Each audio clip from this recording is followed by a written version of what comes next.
levers, so I can assist Timmy on getting the gearbox back in. As you can see, look, so Timmy's fitted the stuff's all been cleaned out. We give that a good clean out with a little brake cleaner. New concentric slaves all in there.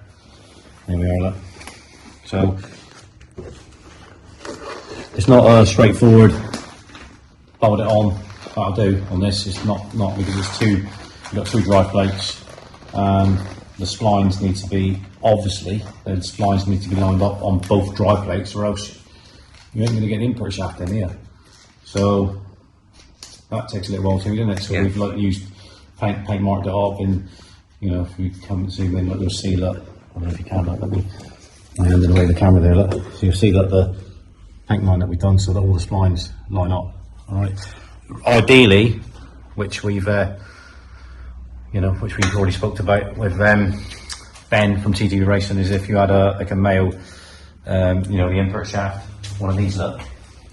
If you have one of them kicking around, brilliant. You could just take it down there and line up. It'd be like a lining up tool, wouldn't it? But yeah, that's just not something that's available. So we're trying to think of a way of doing it, to me, aren't we? Yeah. But at the moment, that's the way we're doing it. So all torqued up flywheel, all torqued up. Obviously, we've measured it, made sure that we've got the clearance. That's the depth of that's pretty much the same as the dual mass.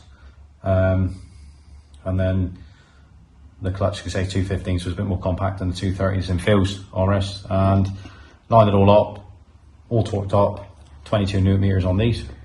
And obviously the main flywheel bolts are, what is it, 50 newton meters, 80 newton meters, and 112 on the stage 3 in it. Yeah. Which is done. We've got the flywheel, locking in flywheel tool, which we had made. They don't do one. You can't get one. So we have one specifically made. Junior done it Pro 4, made it for us. Awesome. So you need that for not just for this, but when you're doing time and whatever, you need to lock it all up. So, but yeah, that's just the way that we do it. Keep everything dead still, so it's absolutely precise. All right. So that's that. That's all in there ready to go. So all we're going to do now is just get the box back up. We need to get it just mounted up, take the pressure off everything, and then we can get the sump off then, because that needs to go down to Julian and get that baffled plate put in. Brakes have arrived, it's really good news. Raised wheel nuts have arrived.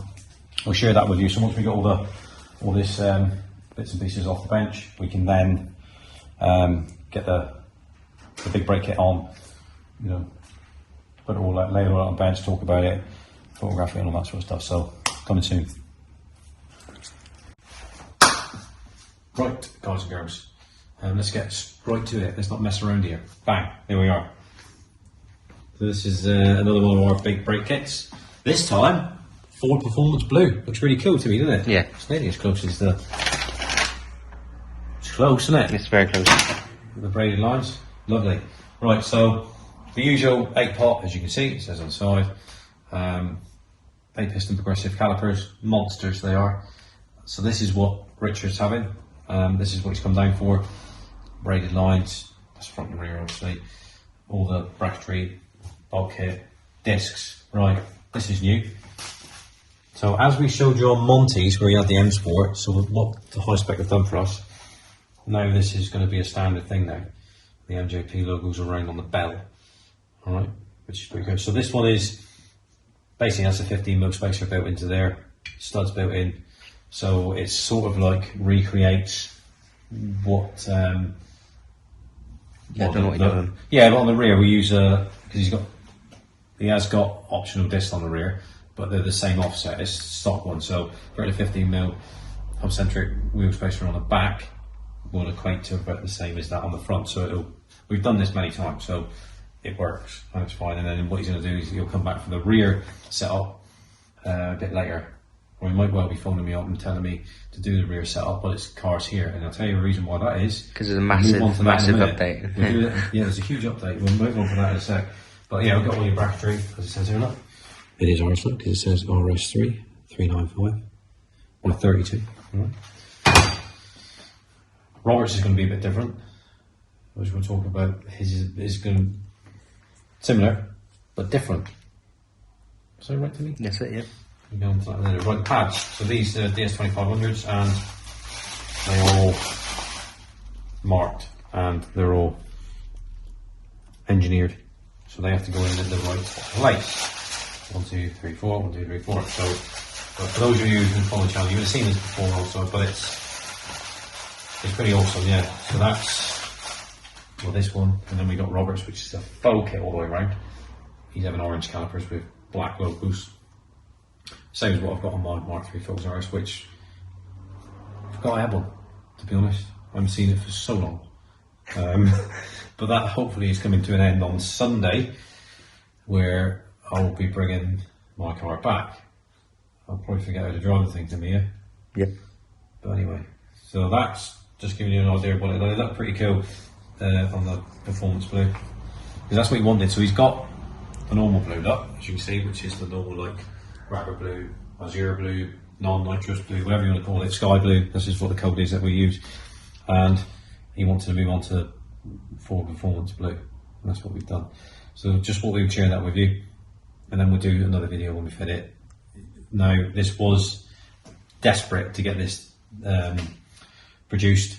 Nick and his team at High Spec produced it for me. Fantastic. They got it done, you know, within time.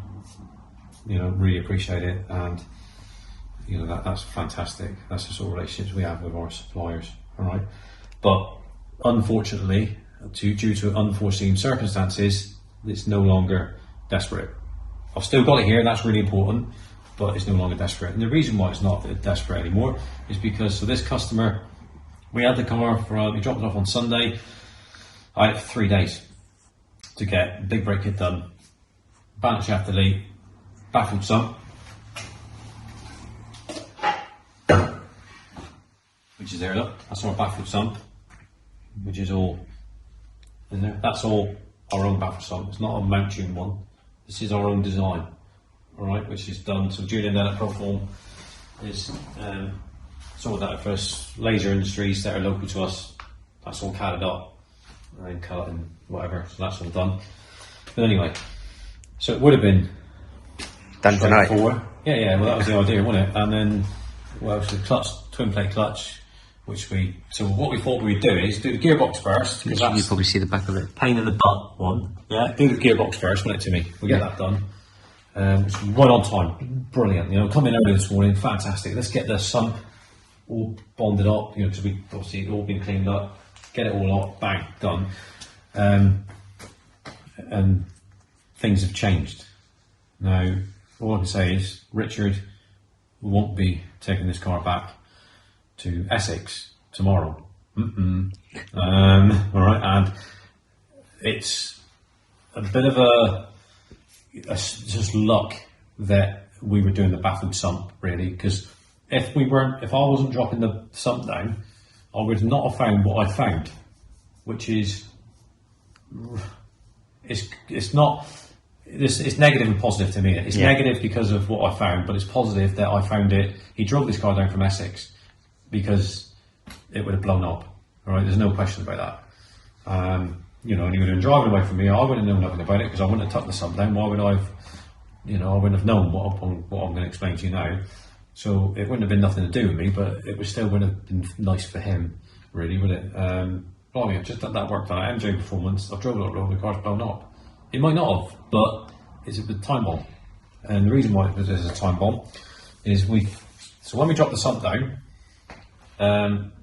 we then took off the oil pickup, right? This is not the one. The oil pickup that's there is on there, right? So, and then so Timmy came down to me. I was carrying it at MT, and he came down to me and said, "Well, what I said was, is it supposed to be a baby rattle? Is it supposed to be a baby rattle? Yeah, inside here." I said, "No, you know it's not." We were both laughing. So, and then started rattling around. Right, there's a bit in there actually. This is not for this vehicle, so it's been stood up for a while. Yeah. Anyway, so it was a proper rattle, wasn't it? Yeah. And then so what we found inside, right, was this here. Look, not this here, or that here. No, I didn't mean it like that, Timmy. In case you try and show that. I don't know if any of you can guess what that. Well, obviously it's metal. So anyway, so we thought we better look into this a bit more. Took the balance shaft off, and then looked up underneath, the torch, turned them over so we could see the, the pistons. That's part of the skirt from number 3 piston. Believe it or not. Yep.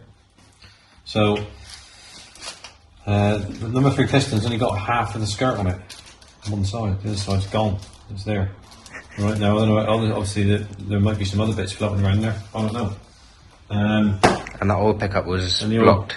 The oil Completely pickup was blocked. So honestly, he's been driving this around. He's just so lucky driving it around, and then drove it all the way down here. He obviously drives it hard because the brakes are. It's obviously hard on the brakes as well. The brakes are, we showed you that with the grooves non-existent, guns in it. Yeah. So and he dated it, which is right, absolutely. That's what I dated my RS. I don't leave it parked up staring at it. I just lock it away as used. I want to get the enjoyment out of it. Pay enough money for him. So yeah, so that's good. So he's lucky, and he knows that. He's been in to see me, Richard. So he's going to be going back home, and I'll be keeping him in the car for quite a while now because that's motor out. So we've had a discussion. So the route he's going to go, very similar to what Phil's got, very similar to what Robert's having done. When I tell Robert about this one here, he'll be so glad that his car sat outside waiting to be done because he was another one panicking about something letting go. And this is a good example. It is. Why has that happened? Who knows? I've already discussed it with him. Could be to do with I don't know whether he's owned the car from new, but with letting things warm up and all that sort of stuff up to temperature before you start, getting on it. It could be just a fatigue problem. That could be just the actual quality of the piston. He's unlucky that this runs an M400 mount tune on it. It's done 30,000 miles. So whether it's regularly serviced to the dealer, say no more about that. Yep. I won't comment any more on that for the dealer thing. But who knows? I don't know. So it's just how would you be able to say 100% how that's happened? You can't, can you?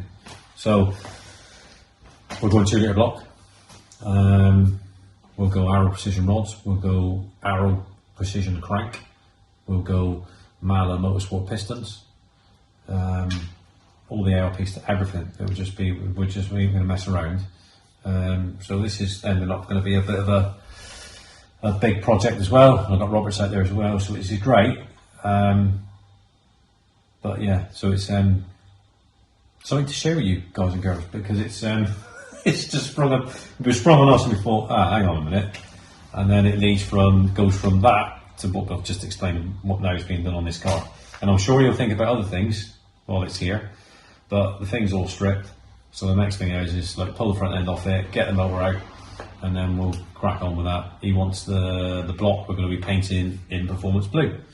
So that's pretty easy. So I'll get the RAL code from High Spec, and then we'll paint it the same colour as that. And then the hose he's having, same colour as that, which is like a standard performance blue. That's if you get silicone hoses, they're like that colour, aren't they? Yeah. So it's good because I like it because that's a different again, isn't it? It's and another. Robert's having the lighter blue, sky blue, gravel blue, whatever you want to call it, block. He's not. So it's great. It's all different, isn't it? Yeah. And then we got another one that Derek's coming over from Ireland. That's all booked in for 2 litre block, forward to build. So it's all happening. And again, Arrow precision crank. So the Arrow precision crank is 4 kilos lighter than the standard crank, steel crank. But you don't have that. Yeah, that's you don't have the balance shaft to leave gear pickup. You don't have that. That's gone. Well, it's not. It's there. Exactly. But it's gone on the Arrow precision one. Yeah. Yeah. Right, Timmy. That's it. I don't know what else to say really. That's it. Just to share with you the brakes and all that sort of stuff, and then now these baffled sumps are available, right? And they're a lot less money than mount tune. So mount tune, you have to buy the whole oil control. They call it an oil control system. All it is just a baffled system plate on the sump. So whereas you don't need to do that with ours. This is available separately with the balance shaft bike, which is all made. Julian makes them, and then this is made as well. So there we can see. So that just goes into your original sump, as this is his original sump, and a lot less money. I think I don't know what it is. I think the original, if you get a mount tune one, is like 280 quid, something like that. I think so. Whereas like that from us, with the all the bits, you know, the batch is probably 100 quid less than that. I think. Something like that, less than that, £160, something like that, I can't remember, something like that. But it's a lot less money, put it that way. So it makes sense, doesn't it? Because that's the only bit you want. You don't need the sump. You really need the backwood bit. You've already got a sump, so utilise that. Yeah, exactly. So there we are. So yeah, that's it. I mean, this is like the pads, as you've seen before. There's 8 pads. You go a certain way, 4 in there, 4 in there. You know, mammoth braking, and yeah, it's pretty awesome.